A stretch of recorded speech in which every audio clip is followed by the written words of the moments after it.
High বন্ধুরা, কেমন আছো? আশা করি ভালোই আছো। আমি আজ তোমাদের কাছে নিয়ে চলে এসেছি আবার একটা শশা বাড়ি।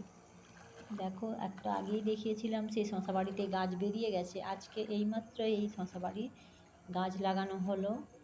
তারপর ছাই চাপা দেওয়া হয়েছে, আর বরমশাই ওষুধ দিচ্ছেন। আমি ভাবলাম তোমাদের দেখিয়ে দিই কতটা জলের মধ্যে দাঁড়িয়ে আমাদের কাজ করতে হয় সব সময়। আর ছাই না চাপা দিলে পাখিয়ে খেয়ে নেবে, তাই ছাই চাপা দিলাম। রোজের জল দিতে হয় একবার করে বিকেলবেলা। আর তোমাদের দেখাচ্ছি, দেখো কেমন লাগে তোমাদের যে ভিডিওগুলো দেখাই আমি। কমেন্ট করে জানিও প্লিজ, আর পাশে থেকো, ভালো থেকো সবাই। আমি আবার তোমাদের নতুন ভিডিও দেখাবো।